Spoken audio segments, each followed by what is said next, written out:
Olá, tudo bem com você? Estou começando agora a série Grande Conflito, que vai ter como base este livro aqui de Ellen White, um clássico, um best-seller, O Grande Conflito.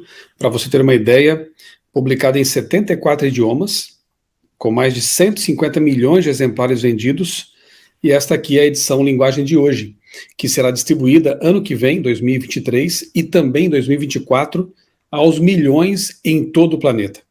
Vai ser o livro do projeto Impacto Esperança, o livro missionário que nós, adventistas, tradicionalmente já temos distribuído aí ao longo dos anos, outros livros, outras edições, outros temas, mas nestes próximos 2 anos o livro será esse aqui, o livro Grande Conflito, com todos os capítulos da edição já conhecida, mas uma linguagem atualizada, num formato adequado para a distribuição em massa, como será feito. Como eu disse, aos milhões. E eu quero começar aqui com você. Bom, na verdade eu já li esse livro aqui, já estudei muitas vezes e quero fazer de novo agora, neste formato, nessa edição aqui, com você. A ideia é toda semana abordar aqui, ou pelo menos quando o tempo me permitir, abordar aqui no canal um capítulo por semana. Eu vou lendo aqui algumas partes que me chamaram a atenção, compartilho com você e quero convidá-lo também a fazer a mesma coisa, a estudar o seu livro. Se você não tem ainda, quem sabe chegou o momento de adquirir aí o livro Grande Conflito, de Ellen White, e estudar. A minha ideia também com essa série aqui, a série Grande Conflito, é entusiasmá-lo com o conteúdo, para que você possa não só estudar, mas também participar animadamente no ano que vem, em 2024, desse projeto Livro Missionário Impacto Esperança. Eu tenho certeza de que esse livro, mais uma vez, vai despertar a mente, o coração de muitas e muitas pessoas, porque ele tem feito isso ao longo da história. Depois de mais de 1,5 séculos de publicado, o Grande Conflito continua levando pessoas até a palavra de Deus, até o Deus da palavra. Tem sido uma grande ferramenta realmente para a pregação do Evangelho. O capítulo 1, que foi intitulado aqui nesta edição de O Futuro, na verdade, aqui Ellen White nos brinda com conceitos maravilhosos de revelação, de inspiração, do propósito de Deus para a nossa vida e para a história da humanidade. Eu, como disse, vou ler aqui alguns trechos então que me chamaram a atenção. Naturalmente que não dá para explorar tudo que este capítulo aqui traz, num vídeo curto, como eu quero fazer aqui, mas eu acredito que a essência nós poderemos aqui trazer para você. Na página 9 desta edição aqui, diz assim, o primeiro, segundo, terceiro parágrafo. A Bíblia revela que Deus é seu autor, mas ela foi escrita por mãos humanas. O estilo variado de seus diferentes livros reflete as características individuais dos escritos. Todas as verdades reveladas foram inspiradas por Deus. Ela cita aqui 2 Timóteo 3,16. Porém, expressas em palavras humanas. Seu Espírito Santo, o infinito, trouxe luz à mente e ao coração de seus servos. Ele deu sonhos e visões, símbolos e ilustrações. Então, aqueles a quem o Senhor revelou essas verdades, traduziram o pensamento em linguagem humana. Isso aqui é maravilhoso, né? Na verdade, a Bíblia Sagrada, ela se assemelha a Jesus Cristo. Por quê? Jesus é o Deus que se fez homem para se comunicar com a humanidade. Ele veio à Terra como ser humano, ele abraçou, ele comeu com seres humanos, ele conviveu por 3 anos e meio ali com os seres humanos. Então ele não só veio morrer pelos pecadores, como também veio revelar o caráter de Deus à humanidade. Por isso ele disse, por exemplo, certa ocasião, quem me vê a mim, vê o Pai. A Bíblia, à semelhança de Jesus, é a palavra de Deus, mas em linguagem humana, numa linguagem que nós podemos compreender. A palavra de Deus em sotaque humano, digamos assim. Portanto, realmente é um milagre. É a carta de amor de Deus, é a verdade, são as verdades essenciais e maravilhosas de Deus colocadas numa linguagem acessível para nós, os seres humanos. Ela prossegue dizendo o seguinte: com frequência, falando aqui dos autores diferentes, né, mais de 40 autores a Bíblia tem, com frequência, um apresenta a mesma verdade de forma mais impressionante do que o outro, uma vez que os vários autores abordam os assuntos de perspectivas e maneiras diferentes. Os leitores superficiais, descuidados ou tomados pelo preconceito podem pensar que estão se deparando com uma discrepância ou contradição, ao passo que o estudante reflexivo e reverente, com percepção mais clara, reconhece a harmonia subjacente. Isso já aconteceu muitas vezes comigo, de me deparar com pessoas que acham que encontraram contradições na Bíblia, e quando você vai estudar mais a fundo ali, você percebe que não há contradição alguma. Na verdade, os 40 autores e os 66 livros da Bíblia se harmonizam de modo maravilhoso. Você não encontra realmente uma contradição de um autor para o outro. Você encontra uma harmonia maravilhosa que revela o fato de que, realmente, o Espírito Santo, essa pessoa da divindade, foi quem inspirou os autores, concedendo-lhes sonhos, visões, ideias, e a revelação não verbal, ditado verbal, né? A revelação de pensamento. Deus coloca ali na mente do profeta, do autor, os pensamentos, e ele expressa então em linguagem humana. Aqui na página 10, eu leio o seguinte: há um aspecto diferente da verdade em cada um deles, mas harmonia perfeita em todos os autores.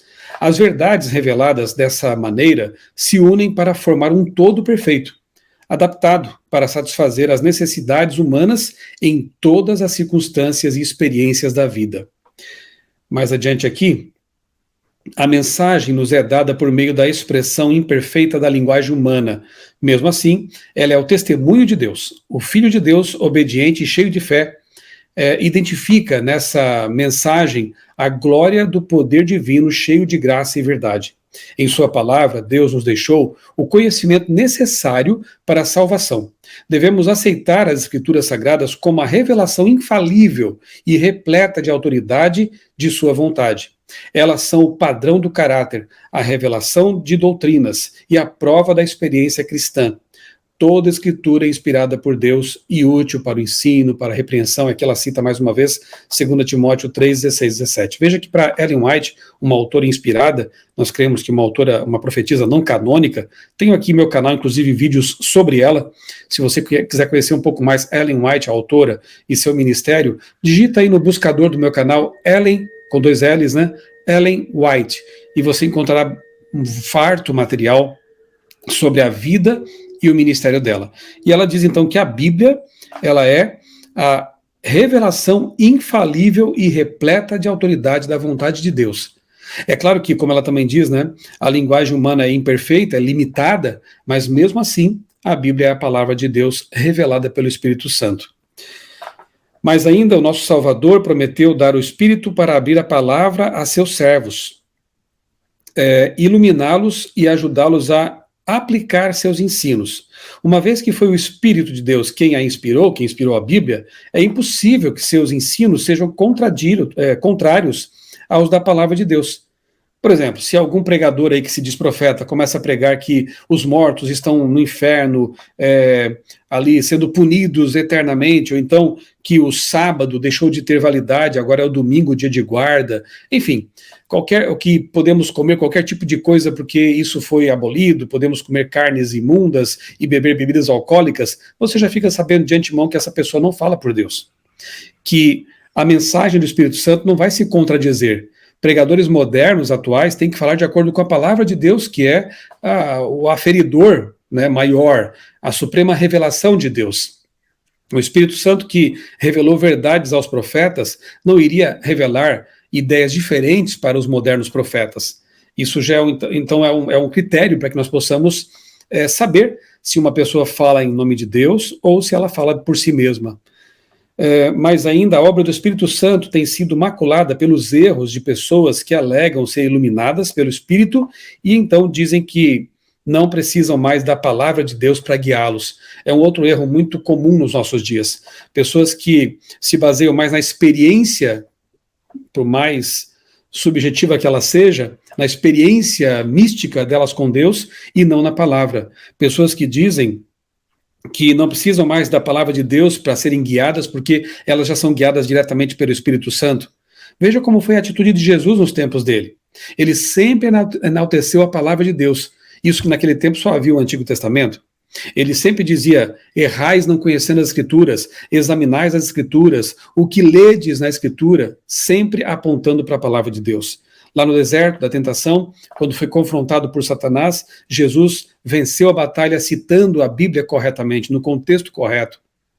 Então, realmente é uma grande falácia pessoas que dizem que não precisam mais da Bíblia porque são guiadas diretamente pelo Espírito Santo, sendo que o Espírito Santo conduz os servos, aqueles que querem servir a Deus, à Bíblia, sempre.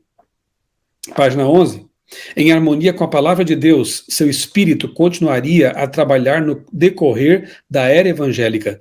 Também menciona profetas em diferentes eras cujas mensagens não foram registradas. Tem o caso de Natã, temos ali o caso de João Batista no Novo Testamento, temos Hulda no Antigo Testamento. De fato, são profetas não canônicos, profetisas não canônicas, não escreveram partes, não escreveram textos que foram preservados como Bíblia.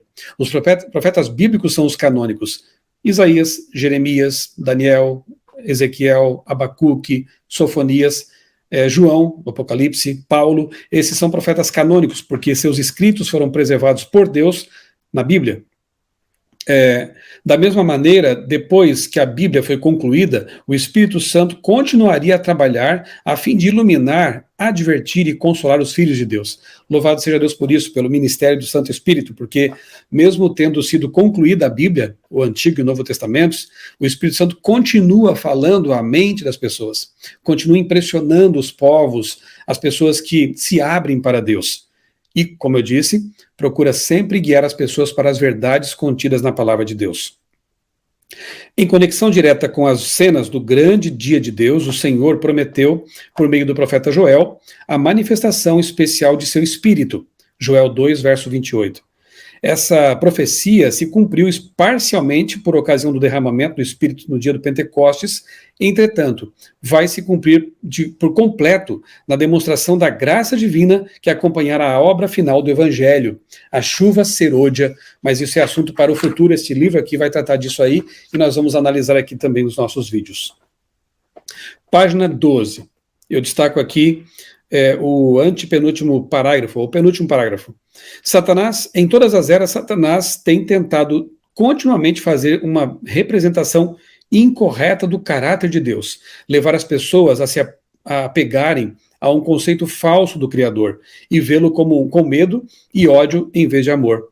O inimigo procurou descartar a lei divina, fazendo as pessoas pensarem que estão desobrigadas de seus requerimentos. Ele persegue aqueles que ousam resistir aos seus enganos. Podemos ver essas coisas na história dos patriarcas, profetas e apóstolos, dos mártires e reformadores. Sempre foi assim. Pessoas que tentaram pregar as verdades da palavra de Deus, pessoas que deram a vida para divulgar a palavra, traduzir a palavra, imprimir a palavra, foram perseguidas por Satanás. E hoje não é diferente. Pessoas que procuram pregar a Bíblia e a Bíblia só, pessoas que procuram destacar o princípio do sola escritura e anunciar as verdades contidas na palavra, têm sido perseguidas também em todo o mundo. E não será diferente à medida que o fim se aproxima. Mas permaneçamos firmes como aqueles que deram a vida e que já estão descansando, aguardando a volta de Jesus ali, possamos nós também, com coragem, anunciar as verdades contidas na palavra. E a última página aqui deste capítulo, O Futuro, eu destaco o seguinte: em alguns casos, nos quais o historiador agrupou os acontecimentos fazendo uma explanação ao mesmo tempo sucinta e abrangente do assunto, ou resumiu os detalhes de forma conveniente, suas palavras foram citadas. Aqui ela fala do processo dela, processo inspirado que ela mesma seguiu para escrever este livro, especificamente este livro, e outros mais, claro, mas ela fala aqui do Grande Conflito, em que ela também aproveitou fontes confiáveis do tempo dela, ou trechos de fontes, trechos confiáveis de algumas fontes históricas. Ela cita bastante aqui, por exemplo, Daubigné e outros historiadores. Claro que, assim como fez com Lucas, por exemplo, o Dr. Lucas, que escreveu o Evangelho, Lucas não esteve com Jesus, não conviveu com Jesus, como aconteceu com Mateus, Marcos e João, mas ele pesquisou a vida de Cristo. Com certeza entrevistou pessoas, leu documentos, mas o processo foi também guiado pelo Espírito Santo, portanto, um livro igualmente inspirado tanto quanto Mateus, Marcos e João. Aqui neste livro, O Grande Conflito, nós cremos também dessa forma, que Ellen White foi guiada por Deus, não só ao escrever coisas que Deus mostrou para ela, mas também ao pesquisar temas, assuntos, trechos, citações que estão de acordo com a realidade. E ela fala sobre isso aqui também. E o capítulo encerra da seguinte forma.